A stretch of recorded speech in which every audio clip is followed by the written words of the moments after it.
안녕하세요. 이번 주일은 5월 첫째 주 주일로 김희준 전도사님께서 주일 설교를 해주시기에 이번 주 목장 성경 공부는 구약개관으로 다시 돌아오도록 하겠습니다. 이번 주 성경 공부 본문은 나훔서를 함께 나누도록 하겠습니다. 나훔서는 지금까지 다루었던 호세아, 요엘, 아모스, 오바댜, 요나, 미가서를 포함한 12편의 소선지서에 포함됩니다. 이제 남은 소선지서는 하박국, 스바냐, 학개, 스가랴, 그리고 말라기서 5편이 남아 있습니다. 먼저 나훔서의 저자는 오늘 본문 나훔서 1장 1절에 보시면 다음과 같이 말하고 있습니다. 이것은 엘고스 사람 나훔이 느느웨가 형벌을 받을 것을 내다보고 쓴 묵시록이다. 그래서 책 이름과 같이 나훔이 저자임을 알 수 있습니다. 하지만 이 나훔서를 제외하고는 성경 어디에서도 나훔이란 인물은 다시 등장하지 않습니다. 그렇지만 오늘 본문에서 나훔이 엘고스 태생임을 알 수 있습니다. 즉 그 당시 이스라엘 사람들은 이름 앞에 출생지를 나타내고 있는데, 예를 들어 예수님도 나사렛 예수라고 부르셨던 것처럼 나훔이 엘고스 지방의 사람임을 추정할 수 있습니다. 하지만 이 엘고스라는 지명도 현재 정확하게 어디에 있는지는 알 수 없습니다. 또 한 가지 여기서 저희가 주목해야 할 부분이 선지자의 이름입니다. 나훔이라는 의미는 위로라는 뜻을 가지고 있습니다. 그래서 이 나훔서를 통해서 하나님은 이스라엘 민족에게 지금 핍박을 가하고 있는 니느웨에게서 그 니느웨가 그들의 죄로 말미암아 공의로우신 하나님께로부터 심판을 받고 결국에는 멸망한다는 예언이 이스라엘에게는 말할 수 없는 위로가 되고, 그래서 현재의 고난을 견딜 수 있는 그런 위로의 메시지를 나훔서가 가지고 있습니다. 다음으로 나훔서가 쓰여진 시대를 살펴보도록 하겠습니다. 본문 3장 8절에서 10절에 보시면 다음과 같이 말씀하고 있습니다. 본문 3장 8절에 10절. 내가 테베보다 나은 것이 무엇이냐? 여기서 너라고 지칭하는 곳은 아시리아의 수도인 니느웨를 말하고 있습니다. 나일강 옆에 자리를 잡은 테베, 강물이 둘러싸여 그 큰 물이 방어벽이 되고 그 큰 물이 성벽이 된 그 성읍, 에티오피아와 이집트가 얼마든지 힘이 되어주고 북과 리비아가 도와주었다. 그러나 그러한 성읍의 주민도 사로잡혀가고 포로가 되어서 끌려갔다. 어린 아이들은 모퉁이에서 나둥그러졌고 죽고, 귀족들은 제비 뽑아서 잡혀가고 모든 지도자가 사슬에 묶여서 끌려갔다. 테베는 그 성경 밑에 각주에 보시면 히브리어로 노아문이라고 합니다. 테베는 그 당시 이집트의 수도였고, 오늘 본문 말씀처럼 성 주위에 강물로 둘러싸여 보호받고 있었던 곳입니다. 하지만 그 테베가 기원전 660년경에 함락된 것을 지금 나훔이 이야기하고 있습니다. 그래서 이 나훔서를 쓴 시기는 테베가 멸망한 그 시기인 기원전 660년 이후일 것으로 추정됩니다. 그리고 이 니느웨가 기원전 620년경에 바벨론과 페르시아 메대에 의해서 멸망되었으므로 이 나훔서를 쓴 시대의 배경은 테베가 멸망한 기원전 660년경과 니느웨가 멸망한 기원전 620년 사이의 시대였음을 추적할 수 있습니다. 그리고 여기서 저희가 또 한 가지 더 생각해 보아야 할 것이 있습니다. 즉 이스라엘과 니느웨의 관계입니다. 열왕기하 17장 5절에서 6절에 보시면 이스라엘과 아시리아, 니느웨의 관계를 잘 설명하고 있습니다. 열왕기하 17장 5절에서 6절. 그리고 난 뒤에 아시리아의 왕이 이스라엘 전역으로 밀고 들어와서 사마리아로 올라와 새 동안이나 도성을 포위하였다. 드디어 호세아 제9년에 아시리아의 왕은 사마리아를 점령하고 이스라엘 사람들을 아시리아로 끌고 가서 할라와 고산 강가에 있는 하볼과 메대의 여러 성읍에 이주시켰다. 이렇게 아시리아는 기원전 722년에 북이스라엘의 수도 사마리아를 점령함으로써 북이스라엘을 패망시키게 됩니다.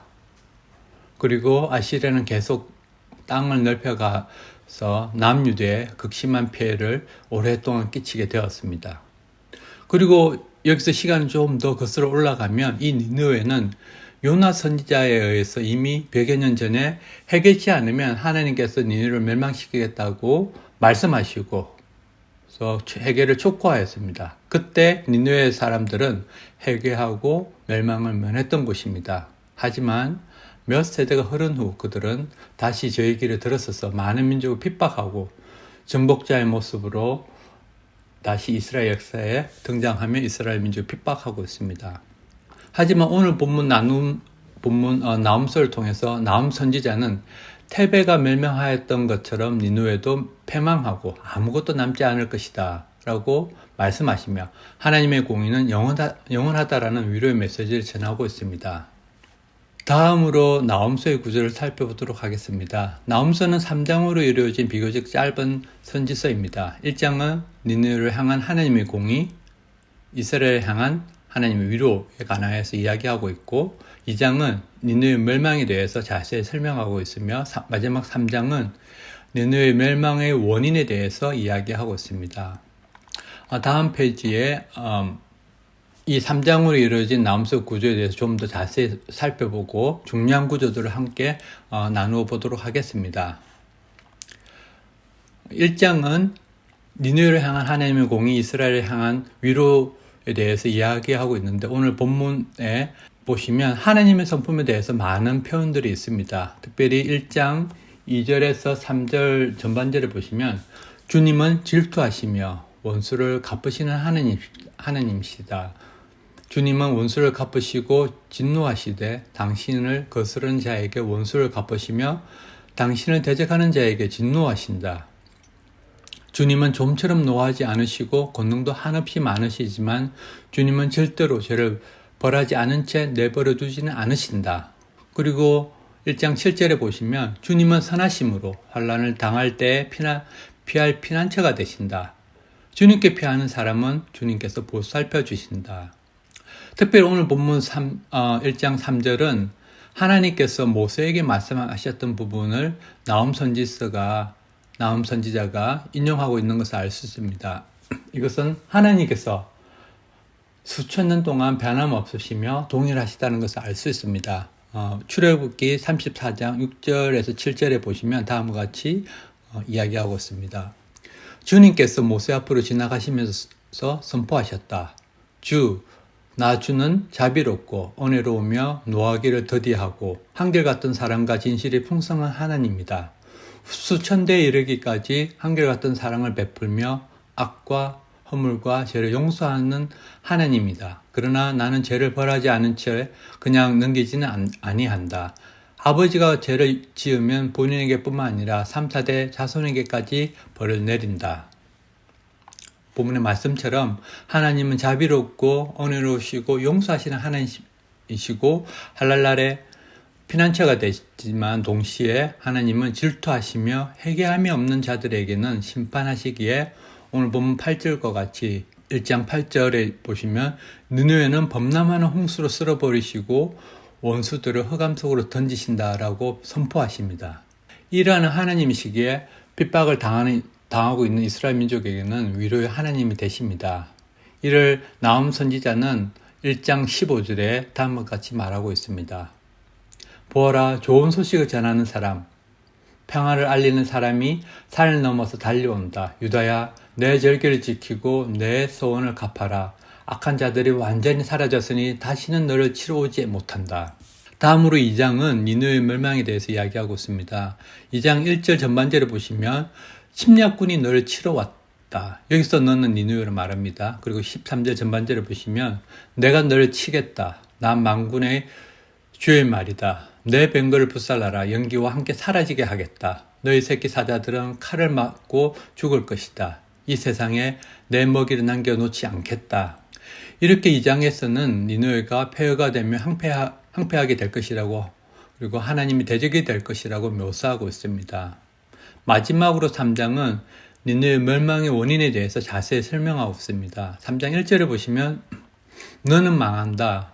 피해의 도성, 거짓말과 강포가 가득하며 노략질을 거치지 않는 도성이라고 니느웨 성이 피해의 도성이라고 즉 많은 사람들의 핏값으로 유지되는 곳이고 거짓말과 강포와 노략질이 거치지 않는 곳이기에 망한다라고 이야기하고 있습니다. 그리고 3장 4절에도 보시면 이것은 내가 창녀가 되어서 엄행을 일삼고 마술을 써서 사람을 홀린 탓이다. 엄행으로 문나라를 홀리고 마술로 민족을 깨웠기 때문이다. 즉 니느웨가 엄행과 마술로 자기 백성을 속일 뿐만 아니라 다른 나라까지 속여서 망한다라고 이야기하고 있습니다. 그래서 나훔 선지자는 3장 마지막 절 19절에 다음과 같이 선포합니다. 3장 19절 내 상처는 고칠 것이 없고 내 부상은 치명적이다. 내 소식을 듣는 이들마다 내가 망한 것을 보고 기뻐서 손뼉을 친다. 너의 계속되는 학대를 받지 않았다고 생각한 사람이 어디 있느냐. 이렇게 나훔 선지자가 예언한 대로 니느웨는 얼마 있지 않아 기원전 620년에 바벨론에 의해서 완전히 멸망하게 됩니다. 이 니느웨의 패망을 보고 핍박받았던 모든 민족들이 손뼉을 치며 기뻐한다고 선포함으로써 그 당시 이스라엘 민족에게는 현재의 고난을 견딜 수 있는 위로의 말씀이 되었습니다. 그리고 후대에는 그런 공의 하나님이 살아계셔서 역사하심을 알 수 있고 역사의 주인은 하나님임을 부인할 수 없게 하십니다. 이는 마치 이사야 선지자가 고백하였던 것처럼 하나님이 통치는 인간의 역사를 통해서 면면히 이어간다고 외치고 있는 것과 동일한 맥락을 가지고 있습니다. 이사야서 52장 7절에 보시면 놀랍고도 반가워라 희소식을 전하려고 산을 넘어 달려오는 저 발이여 평화가 왔다고 외치며 복된 희소식을 전하는구나. 구원이 이르렀다고 선포하면서 시온을 보고 이르기를 너희 하나님께서 통치하신다 하는구나. 우리는 이 나홈서에서 인간 역사를 통해서 하나님의 선하시고 신실하신 모습을 알 수 있습니다. 개인이나 국가나 민족이 현재 고통의 시기를 지나고 있더라도 오직 하나님께만 붙들려 있으면 그 신실하신 하나님께서 그의 공의를 통치하신다는 믿음으로 살아갈 때 우리는 두려워하지 않고 피난처 되신 하나님께서 그의 백성을 보살피신다는 것을 깨닫게 됩니다. 오늘 목장 성경 공부는 여기까지입니다. 하늘 복 많이 받으세요.